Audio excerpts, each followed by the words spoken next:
There is a certain kind of woman born of the steppe, a woman shaped not by soft walls or domestic shadows, but by the open horizon. Khutulun belongs to that lineage, not as a fictional heroine, but as a lived reality of the Turco-Mongol world, forged by wind, distance, and duty. Among my people, stories of women like her are not told with surprise. They are told with remembrance, as if speaking of someone who still rides ahead of us in memory. That is why I call her Abey Khutulun, Mother Khutulun, not as blood relation, but as a cultural ancestor, a woman whose strength travels through the identity of those who come from the old steppes. To understand Khutulun, you have to understand the world that shaped her, a world where women could command men, ride with khans, and speak with the clarity of those who earned their authority. In this culture, power was not a gendered privilege. It was a quality, a presence, a discipline recognized in whomever it lived. Khutulun's birth into the household of Kaidu was not a random historical detail.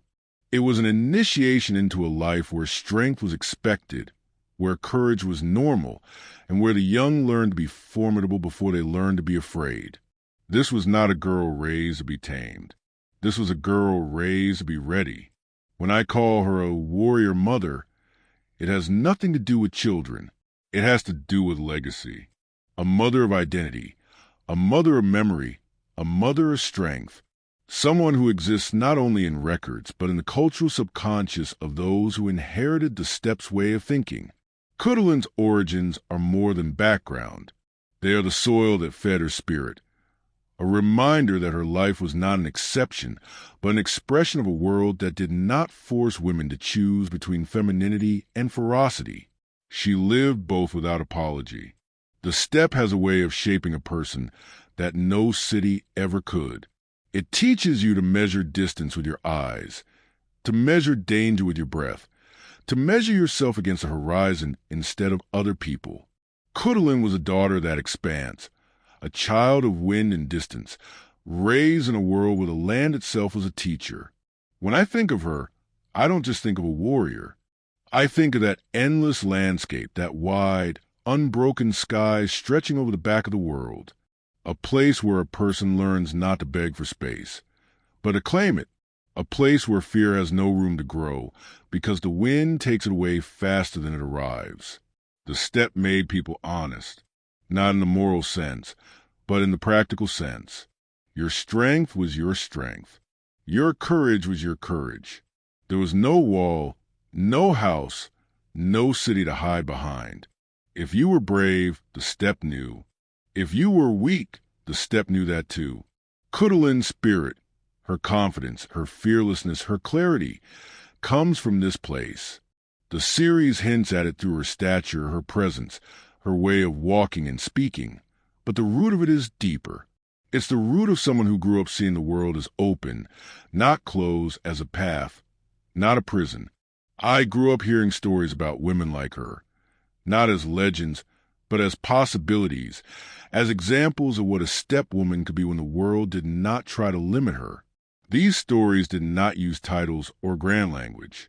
They were told casually, as if it was normal to believe that a woman could fight like a storm and stand like a mountain. And maybe that's the beauty of it. Khutulun is not a symbol of rebellion. She is a symbol of continuity, a reminder that before the world tried to explain women to themselves, there were places where women didn't need explanations. They just lived their strength as naturally as a horse runs or a hawk rises. Khutulun's place in the Mongol world was not random or accidental. She was born into a bloodline that shaped emperors, drew borders, and held the steppe together through both will and war. Understanding her genealogy isn't about reciting family trees.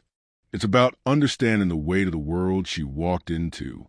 Kaidu, her father, was one of the most influential princes of his time, a man who stood against Kublai Khan in the struggle over the future of the Mongol Empire.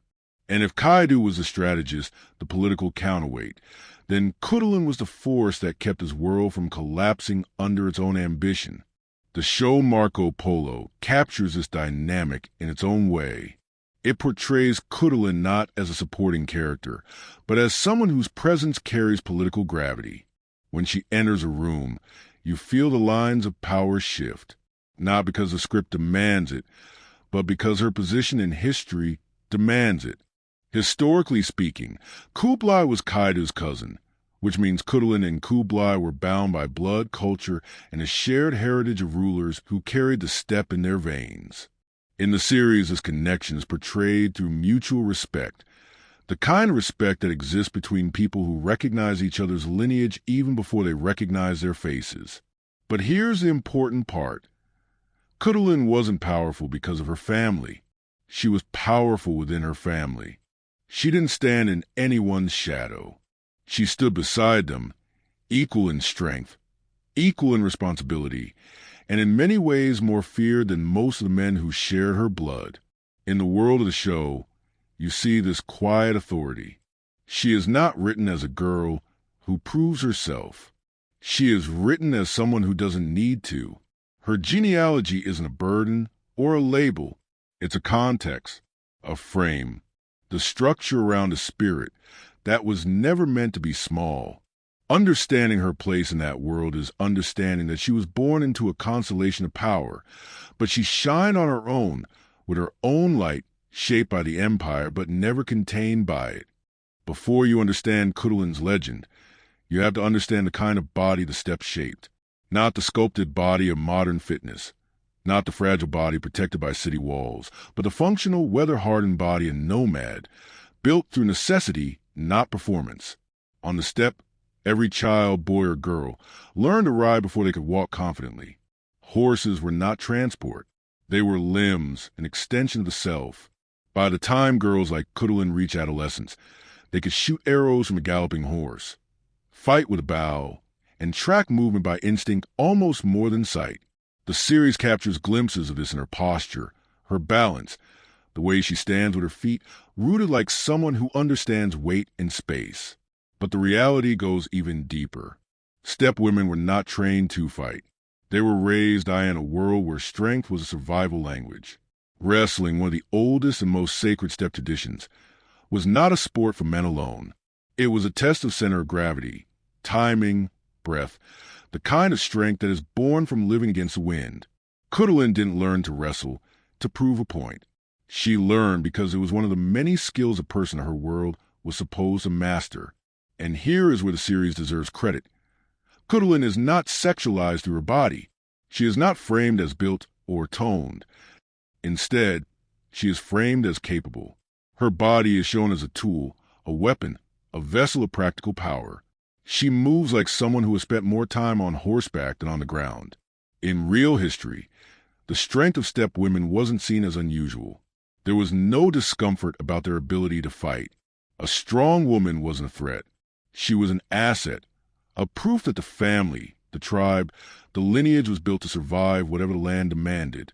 Khutulun is a product of that reality, a woman whose physicality was an exception but an expectation, a woman whose body and will were shaped by the same force that shaped the steppe itself. Necessity. There is a story about Khutulun that travels through time like a horse's hoofbeat, steady, undeniable, and almost too perfect to question. She declared that any man who wished to marry her had to defeat her in wrestling. If she won, he had to give her horses. Not one or two horses. Herds. Dozens. Sometimes hundreds. Animals that were the true currency of the steppe. By the end of those challenges, it is said that Khutulun's herds grew so large that people measured her wealth by the dust raised by her animals as they moved across the horizon. This is a story of pride, of a woman who knew her worth in a world that measured value in strength and horses.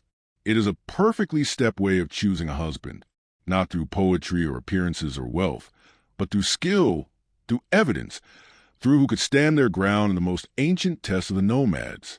The series nods to this energy even if it doesn't show the full tale.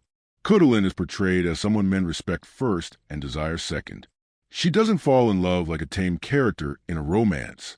She is written as a person who controls the circumstances around her, a woman who would rather fight 100 suitors than accept one who doesn't match her spirit. In the Mongol world, a wrestling challenge wasn't a gimmick. It was a statement. It said, If you wish to walk beside me, you must be made of the same stuff as the land I come from. And the number of men who fail her test isn't a humiliation for them. It is a testament to her. Every horse she won was a symbol of suitors unworthy, a symbol of her strength, a symbol of how the steppe valued people not by their titles, but by their ability to stand, to push, to endure. When you see those scenes in the series where she stands like she could break the earth with her heels, this is the culture that images her. Khutulun's challenge wasn't just a condition for marriage. It was her way of saying, in the language of her people, "You will not claim me. You must earn me." And in the end, none could. In the old stories of the steppe, there were two kinds of women: those who built thrones from within the home, and those who defended them from the outside. Both were respected. Both held power. But their paths were different. Khutulun was born for the second path. There was a traditional belief in some families that a tamed or domestic woman could turn a man into a king, through patience, through order, through stability. And there is truth in that. The Mongol Empire was filled with women who shaped rulers from behind the curtain. Women like Borte, who guided with quiet strength and became the backbone of emperors. But Khutulun was cut from another kind of strength. She was not the soft hand that guided. She was the heavy hand that protected. She was not the whisper behind the throne. She was the force before it. And that meant she did not fit the ideal of the domestic mold that some families admired, the kind who calm a household. The series captures this conflict beautifully in the way she moves, speaks, and refuses to bend. Khutulun doesn't seek approval. She doesn't seek safety.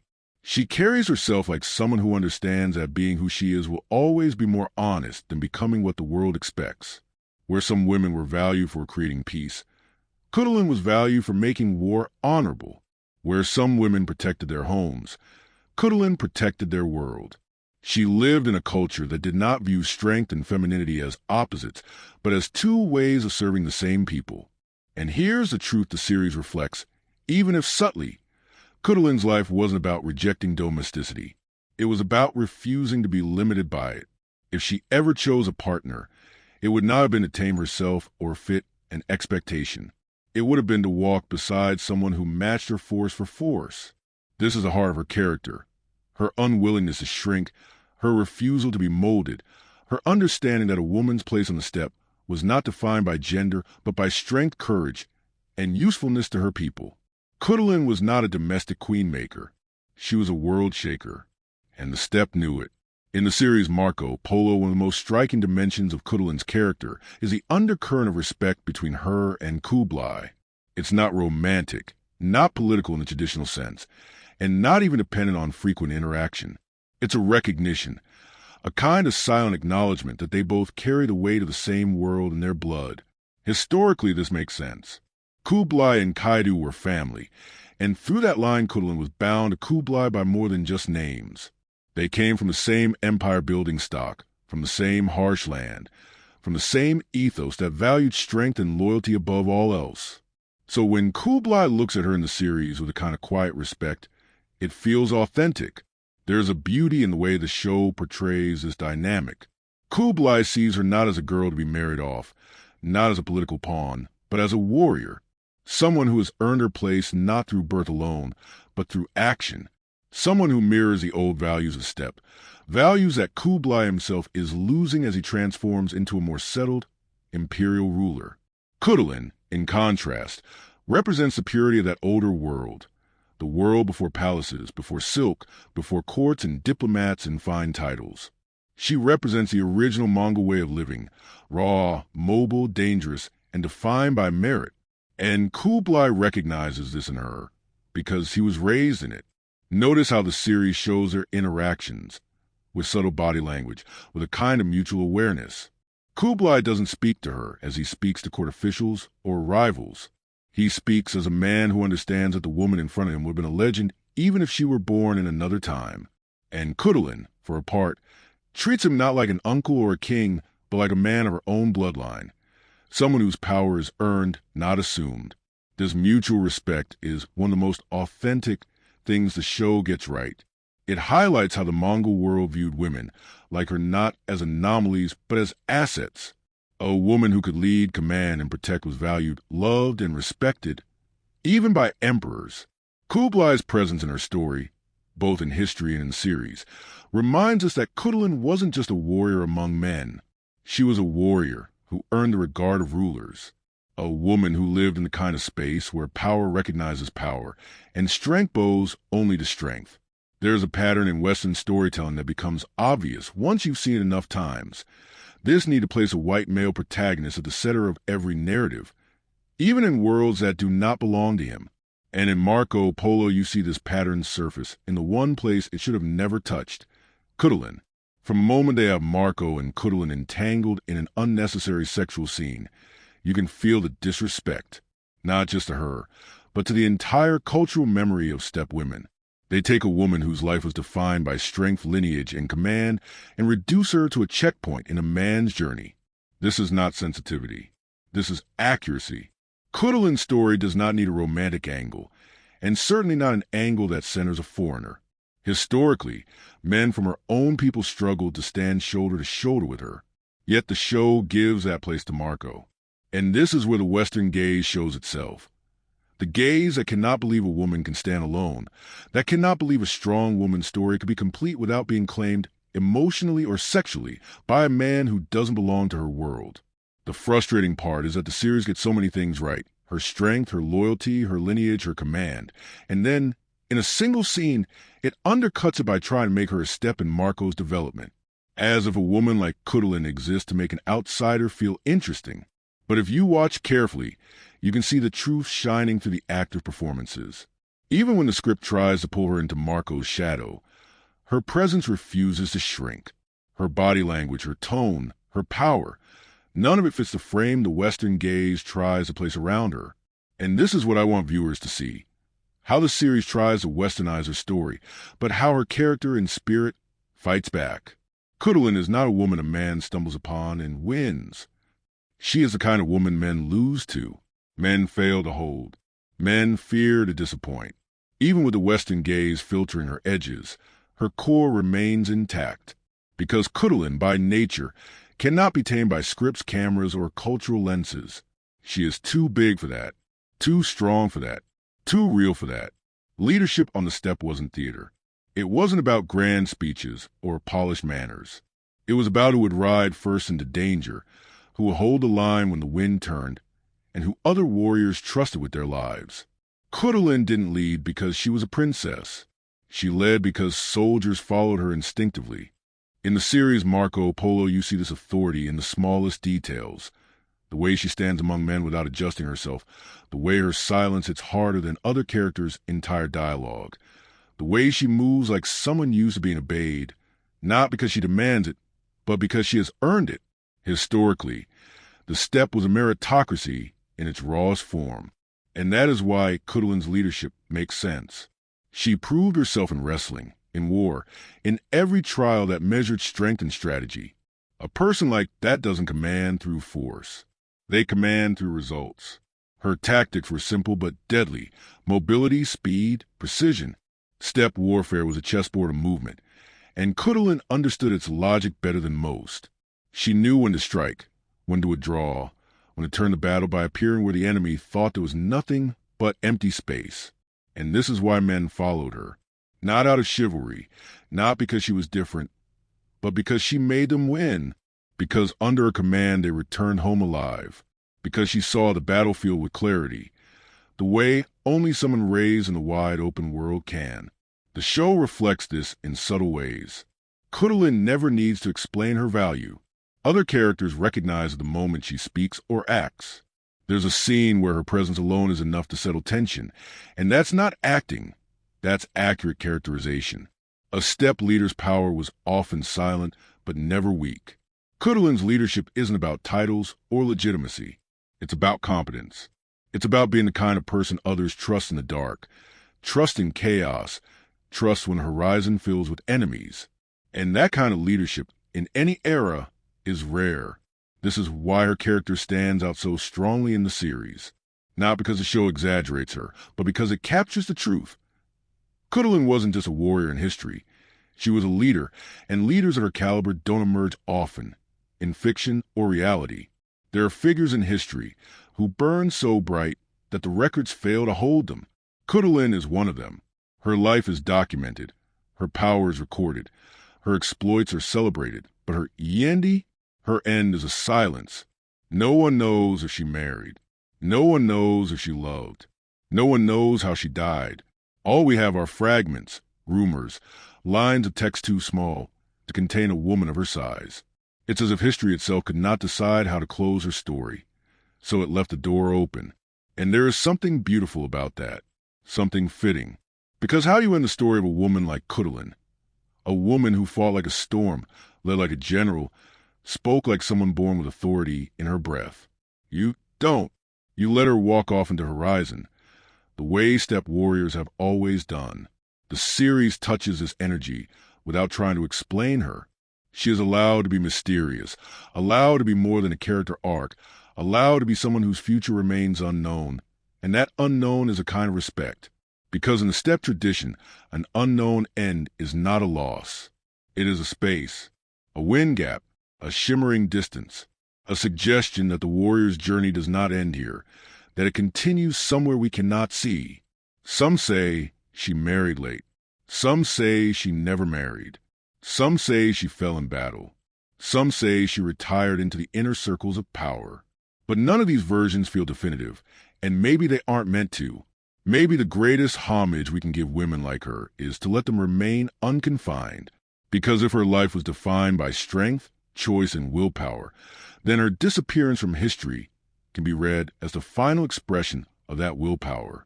She left nothing that could cage her story, nothing that could turn her into a simplified lesson. Khutulun exits history the way she entered it, on her own terms.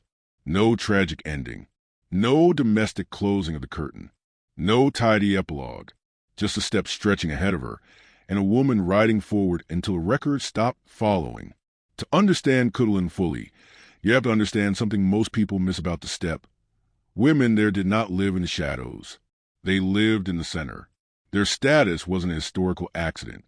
It was a structure, a social design that grew from the land itself. Nomadic life didn't allow for fragility. Every person, regardless of gender, had contributed in ways that kept the tribe alive. Women rode, tracked, hunted, fought, advised, and managed resources. They were not ornaments. They were architects of survival. This is why a woman like Khutulun could rise to the rank she did. She wasn't breaking rules. She was living in a system that recognized competence above gender. The steppe didn't care who you were. It cared what you could do. The series shows this in subtle ways. Khutulun isn't treated like a rarity. The men around her do not look at her with disbelief. They look at her with the kind of respect reserved for anyone who has proven their worth. No one says, she can't do that. They say, she is the best at that. Women of the Mongol world had rights that many sedentary civilizations did not offer. The right to inherit, to divorce, to speak in councils, to manage herds, to command troops in times of need. They were protected by laws written by people who understood that a society is only as strong as its women. Khutulun is an extreme example, but she is not an anomaly. She is the highest expression of what the steppe could produce.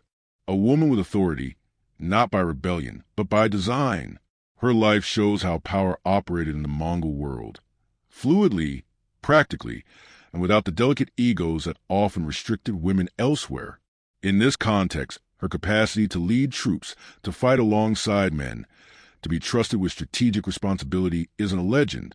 It's an extension of a social order that placed survival, not gender, at the top of its priorities. And this is what makes her so important to understand. Khutulun is not just a strong woman in a man's world. She is a strong woman in a world that allowed strong women to exist. A world that measured worth in results, not appearance, not submission, not compliance. Her story teaches us that cultures are not monolithic, that power can look different from place to place, and that some societies were far more progressive in practice than modern ones are in theory. And knowing this doesn't just make us respect Khutulun. It makes us rethink what human history is capable of. When I think of Khutulun's legacy, I don't think of dates or records or academic translations. I think of the way stories travel through homes, through conversations, through the quiet confidence of people who grew up hearing about women who didn't need to be saved, women who save themselves.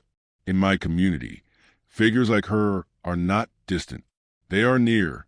They are spoken of the way someone might speak of an elder who lived not long ago, not because we are related by blood, but because we are related by memory, by culture, by the understanding that women like her shape the way we see ourselves. And this is why the character in Marco Polo feels so powerful. She isn't just a portrayal of a historical warrior. She is a bridge between a viewer and a culture that doesn't exist in textbooks, a culture where strength and femininity did not argue with each other, where a woman's power was a threat, but an anchor. Khutulun's legacy lives in the simplicity of how people talk about her, not in grand statements, but in quiet admiration, the kind of admiration that says, yes, our history had women like this. The kind of admiration that grounds you, that makes you feel that you come from people who valued courage over comfort.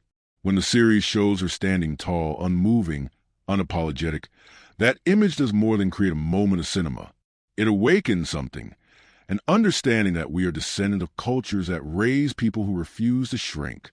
This is why I call her Abey Khutulun, Mother Khutulun, not because of family ties, but because of identity. Because in the cultural sense, she is a mother figure, a source, a reminder of what the old world expected from us and what we are still capable of. Her legacy reminds us that strength can be gentle or brutal, silent or loud, domestic or warlike, and that all these forms are valid. She reminds us that women have been powerful for longer than modern history chooses to acknowledge. And most importantly, she reminds us that identity is not a static thing. It is a story, a line of memory, a breath of heritage. Every time we speak her name, every time we watch her character on screen, we continue that line. Khutulun's legacy lives not only in the past, but in the way we carry ourselves, in the way we respect strength, in the way we remember that our ancestors lived in a world where bravery was expected from men and women alike. There are some characters who feel written, and then there are those who feel remembered. Khutulun belongs to the second type. Watching her in Marco Polo, you don't feel like you're seeing fiction. You feel like you're seeing an echo of someone who actually lived with that kind of weight in her steps. Her story is a reminder that the world has held different ideas of power, different ideas of womanhood, different ideas of what it means to stand unapologetically in your own strength. She represents a version of life where honor and ferocity were not conflicting traits, where a woman's worth was measured in competence, not compliance. And in the series, every time she appears on screen, there's a feeling that here is someone who doesn't need to impress anyone, someone who doesn't need validation, someone who doesn't need the stamp of a narrative to be interesting. She is interesting by existence alone. The show gets some things wrong, of course. The Western lens slips in. The foreign protagonist is centered, and unnecessary romanticization shadows a few moments. But even through that, Khutulun's spirit breaks the frame. You still see her strength, her lineage, her cultural depth, her presence that is bigger than any script written for her. And when you set aside the cinematic filter and look at the woman behind the character, you find something even more valuable. A reminder of the kind of people who lived before us, people from cultures that measure worth in courage, people who lived in a world that didn't require women to shrink, to soften, to make themselves small. Khutulun reminds us that some histories are not lost. They are simply silent, carried in the background of our lives, in the stories we heard growing up, in the way we understand strength, in the way we recognize the spirit of a warrior even when it appears in fiction. If there is one thing to take from her character, it is this: strength is not a role, it is a presence. And a person who is born with that presence will carry it whether the world approves, rejects, misunderstands, or romanticizes it. Khutulun was such a person, a woman of the land, of the wind, of a culture that valued her not as an exception, but as an asset. So when we speak of her, whether as a historical figure or a character on screen, we are not just recalling a warrior, we are recalling an ideal. A reminder of what human beings are capable of when the world doesn't limit them. A reminder of the kind of women the steppe raised, the kind who could bend fate with their will. And in that way, Khutulun's story doesn't end in the past. It echoes forward. It shapes how we see strength, loyalty, identity, and courage. It shapes how we understand ourselves. Her legacy isn't just about who she was. It's about the way she makes us remember who we come from. Some stories end like a closing door, but Khutulun's story ends like a road that keeps going. There is no final line for her, no definitive closure, no satisfying historical end. And maybe that's why her presence feels so alive, even now. She doesn't feel like someone who belongs to the past. She feels like someone who rides through it. Watching her in Marco Polo, you get that same sensation. She doesn't fit the typical character arc. She doesn't bow to romance, doesn't soften for audience comfort, doesn't serve as anyone's secondary definition. She stands alone, complete, solid, fully realized, the kind of character who makes you feel like the rest of the world has shrunk rather than her. And when the series shows her in conflict, on horseback, in loyalty, in fury, in doubt, in action, you see a portrait of a woman who carries the weight of a culture that believed in hard people, in strong people, in people who did not need to be tamed in order to be trusted. Her story reminds us that strength is not a performance. It's a breathing state. It's the way a person moves through space, the way they answer pressure, the way they stand when the world tries to push them down. Khutulun's strength isn't acted. It's felt. It's in the tilt of her chin, in the quiet in her voice, in the certainty of her walk. And in that way, her character teaches us something more than history or fiction ever could. That a woman's power is not made significant by men, not by romance, not by validation, not by who desires her. Her power is significant because it exists, because it is hers, because it was forged in a world that valued the usefulness of human beings over their categories. So this review isn't just about a character from a show. It's about recognizing a lineage of women the world often forgets.